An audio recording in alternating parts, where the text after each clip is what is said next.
ለአመታቶች የደበቁትን ሚስጥር ልነግራችሁ ነው የመጣሁት።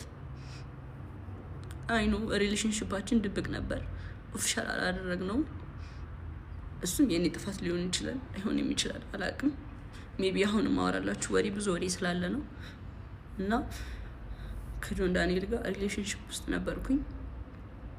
ግን ሪሌሽንሺፕ ውስጥ ሆነን ጸባችን ነበር የሚበዛው።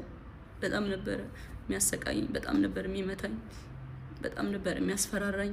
ከኔ ጋር ከተለያየሽ አጠፋሻለሁ፣ ከቲክቶክ ትጠፊያለሽ፣ ላይቭሽን አዘጋዋለሁ፣ መስራት አትችይም እያለኝ ለአመታት እያስፈራራኝ ኑረናል። እና አሁን ትናንትና ደግሞ ላይ አካውንቴን ባን አድርጎታል። ብዙ ጊዜ ስንጠላ የመታኝ አሉ ቁስሎችን ስክሪንሾት አስቀምጥላችኋለሁ እዚህ ጋር። እና አሁን የመጣሁት እንድታስጠነቅቁልኝ ነው። እኔ ምንም አልፈልግም፣ ድራማ አልፈልግም። እኔ ማስተዳድረው ቤተሰብ አለኝ፣ እኔን የሚጠብቁ ከኔ የሚጠብቁ ቤተሰቦች አሉኝ። ለእነሱ ነው የምኖረው እና እንዲያልፍልኝ ለእናንተ መናገር እፈልጋለሁ።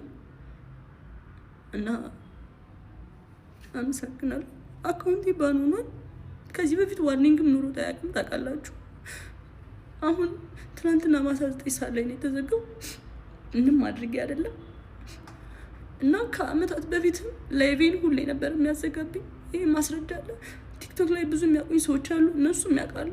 ሁሌ ላይቬን ያዘጋው ነበር። ሁሌ ነበር የምማጸነው፣ ለምንድን ነው ላይቬን የምታዘጋው እያልኩት። እና ስንጠላ በሱ ነበር የሚያስፈራራኝ። ላይቬን እያዘጋ ነበር የሚያስፈራራኝ። ምንም አታመጭም እያለኝ። ይሄንን እናቱም ታውቃለች፣ እህቱም ታውቃለች፣ ሁሉም ቤተሰቦቹም ያውቃሉ እኔን አቢዩዝ እንደሚያደርገኝ።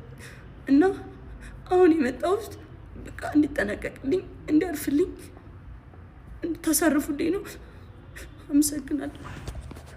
ሰላም ጤና ይስጥልን፣ እንደምናችሁ። እንግዲህ ከመሻ አስደንጋጭ የሆነ ዜና ተመልክተናል። እጅግ በጣም በቲክቶክ ታዋቂ የሆኑት እንግዲህ ጃኒና ጆን ዳንኤል እንግዲህ አስደንጋጭ የሆነ መልእክት እንግዲህ አስተላልፋለች። ጃኒ ብዙ ሰው በቅርቡ ከእስር መፈታቱን ያውቃል። እጅግ በጣም የሚያከብሩ የሚወዱት ተመልካቾች አሉት። እንዲሁም በቅርቡ ከ2 ሚሊዮን ከፍ አድርገውታል። እንግዲህ ፎሎ በማድረግ ከእስር ከወጣ ወዲህ ጆን ዳንኤል እንግዲህ ብዙሃኖቻችን እናውቃለን፣ 1 ዓመት ከምናምን በእስር አሳልፏል። ዛሬ ግን እጅግ በጣም አስደንጋጭ የሆነ ነገር ተመልክተናል።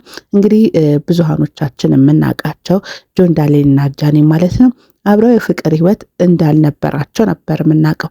ዛሬ ግን ይፋ ያደረገችበት ምክንያት እንግዲህ ደህንነቴ እየተጠበቀልኝ አይደለም፣ ዛሬ 2.700 ሺህ የሆነው ቲክቶኬ ተዘግቶብኛል። ይሄንን የሚያዘጋብኝ ጆን ዳንኤል ነው። ማታ ላይቭ ስትሪም ላይ ሆኜ እንግዲህ አስጠፍቶብኛል፣ ቻናሌን አዘግቶብኛል ብላለች። እንግዲህ ይሄ ብቻ አይደለም፣ ከዚህ በፊት በነበረን ግንኙነት ይመታኛል፣ ይደበድበኛል፣ አላስፈላጊ ማስፈራሪያ ዛቻዎች ይሰጠኛል። ይሄንንም እህቱም እናቱም ሙሉ ቤተሰቦቹ ያውቃሉ።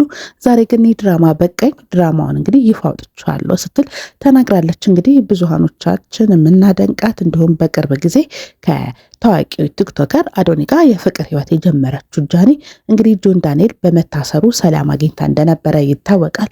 አሁን ግን ሰላሟ እየተነፈገ እንደሆነ እንግዲህ በዛሬው ዕለት ገልጻለች ማለት ነው። ይሄ ብቻ አይደለም ነገሩ እንግዲህ እኔ ከሚዲያ አልፎ እንድታስጠነቅቁልኝ ነው ስትልም ተደምጣለች ማለት ነው። በቅርብ ጊዜ አይታችሁ ከሆነ በሀገራችን እጅግ በጣም ታዋቂ የምንላቸው እንግዲህ ወንዶች ሴትን በመደብደብ የፍቅር ጥያቄ ጠይቀው እሺ ካልተባሉ ለምን በሚል እንግዲህ ብዙ ስቃይ እየደረሰባቸው ይገኛል። ከዚህ ቀደም እንግዲህ በቅርቡ ህይወቱ ያለፈው ቀነኒም እንግዲህ ነገሮች ተሸፋፍነው ቢያልፉ እንዲህ የዚህ ሰለባ መሆኗ ይታወቃል ማለት ነው። ወንድሟ ካስከበ እንግዲህ ዘርዝሮታል።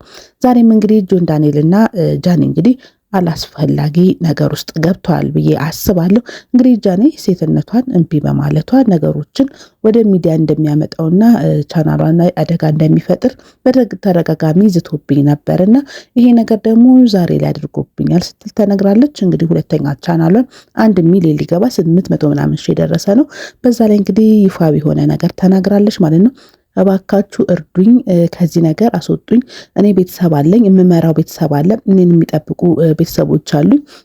ሌላም ሰዎች አሉ ባካችሁን ይበቃኛል ድራማው ስትል ተናግራለች ማለት ነው። እንግዲህ ብዙ ሰው የፍቅር ህይወት እንዳላቸው የጠረጥር የነበረው ከዚህ ቀደም፣ አሁን ላይ ደግሞ ጃኒ ይፋ አድርጋለች። እንግዲህ ጆን ዳኒ እንደምታውቁት በቅርቡ የወንድ ልጅ አባት ሆኗል፣ በእስር ቤት እያለ ማለት ነው። አሁን እንግዲህ ይፋ ያደረገችበት ምክንያት ግን የእሱን ህይወት ለመበጥበጥ አይደለም፣ ሴትነቴን እየጎዳብኝ ነው፣ ስራ መስራት አልቻልኩኝም፣ መንቀሳቀስ አልቻልኩም እያለች ትገኛለች ማለት ነው። እንግዲህ ቤተሰቡ ሁላ እስከሚያውቁ እናቱ እህቱ ያውቃሉ። ከዚህ ቀደም አይታችሁ ከሆነ እንግዲህ ጃኒን በጣም ጎበዝ ናት፣ በጣም የዋህ ናት፣ በጣም ጥሩ ናት እያሉ የእሱ ቤተሰቦች ሲያሞግሷት ነበረ፣ ሲናገሩም ነበር። ይሄ የሚሆንበት ምክንያት እንግዲህ የተደበቀ ሚስጥር ስለነበረ ነው። ዛሬ ግን ይፋ ወጥታለች። ያወጣችበት ምክንያት ደህንነቷን እንግዲህ ስራዋን መስራት እንዳልቻለች ነው። በጀመረችው የፍቅር ህይወት ላይም አደጋ ላይ እንደሆነች ብዙ ሰው እየተረዳ ይገኛል። እንግዲህ ጃኒ እንደምታውቁት በጣም የምንወደው ቲክቶከር አዶናይ እንግዲህ ይፋዊ ባያደርጉም ነገሮች የሚያስታውቅ ፍቅር ህይወት መግባታቸው እየተመለከትን ይገኛል። ጥሩ እንክብካቤ፣ ጥሩ የሴትነት ሞገስን እያሳያት ይገኛል። ይሄ ደግሞ ማንም ሴት የምትፈልገው ህይወት ነው እና ይሄ ህይወቷንም መስመር ለማበላሸት ይመስለኛል አንዳንድ አስመሳይ ወንዶች አሉ ሚዲያ ላይ በጣም የዋይ፣ በጣም ጥሩ፣ በጣም አዛኝ የሚሆኑ ከጀርባ ግን እንደዚህ አይነት ህይወት ያላቸው እንደዚህ አይነት የሆኑ ወንዶች አሉና ይሄ ነገር በቃ ሊባል ይገባል። እርግጠኛ ነኝ መፍትሄ ሊገባው ይገባል። እኔ አይደለሁኝም ቻናሏን ያዘጓት፣ እኔ አይደለሁም እንዲያደረኳት እያለ እንግዲህ በሊያሾ ላይ ቅድም ተመልክቼ ነበረ። ደውላለት ሊያሾ ግን እውነት አትቀርም፣ ትዘገያለች። በጣም ብዙ ሰው ያውቃል፣ ሪከርድ አለኝ፣ ጓደኞች ያውቃሉ፣ የእሱ ቤተሰቦችም ጭምር ያውቃሉ። የጀመርኩበትን ህይወት ልኑር እያለች ይገኛል። ብዙ ሴቶች እንግዲህ ህይወታቸውን እንዳይኖሩ፣ ጥሩ መንገድ እንዳይጀምሩ፣ በሚጀምሩ ስኬት ላይ ስኬታማ እንዳይሆኑ እንግዲህ እንቅፋት የሚሆኗቸው ወንዶች አሉ። እነሱ ብቻ ሊታዩ፣ እነሱ ብቻ ጥሩ ሞገስ እንዲኖራቸው የሚፈልጉ ወንዶች አሉና እንደዚህ አይነት ወንዶች ግን የሆነ መፍትሄ መሰጠት አለበት ብዬ አስባለሁ። ዋንትያ በቅርቡ አይታችኋት ከሆነ እንግዲህ በዚህ ነገር ላይም ጥቃት ደርሶባታል። አላስፈላጊ የሆኑ ስድቦች፣ በሴትነቷን ማቋሸሽ፣ ደክማበት የመጣች ህይወት ላይም አላስፈላጊ የሆነ ንግግር ተመልክተናልና ይሄ ነገር በቃ ሊባል ይገባል። ሚዲያ ላይ ወጥቶ መናገር የማይችሉ የሚመስላቸው ሰዎች አሉ። እንግዲህ ዛሬ ጃኒ የተናገረችው የቀነኒ ህይወት እንዳይገጥማት፣ ቀነኒ ጋር የደረሰው አደጋ እሷ ጋርም እንዳይመጣና ድራማ ያልሆነ ህይወት እየኖረች እንደሆነ ነው ይፋ ያደረገችው። አንዳንዶቹ ግን እውቅና ስላለን እኔ ነገር ብናወጣው ህይወታችን ላይ አላስፈላጊ ነገር ይመጣል የሚሉ ሰዎች አሉና ጃኒ ፈርቀዳጅ ሆናለች።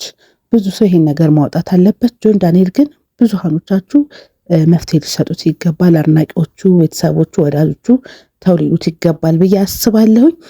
እንግዲህ አብራችሁ የነበርኩት ፍሬቱ ነኝ። ቀሪ አዲስ መረጃ ካላ ደግሞ ወደ እናንተ አቀርባለሁ።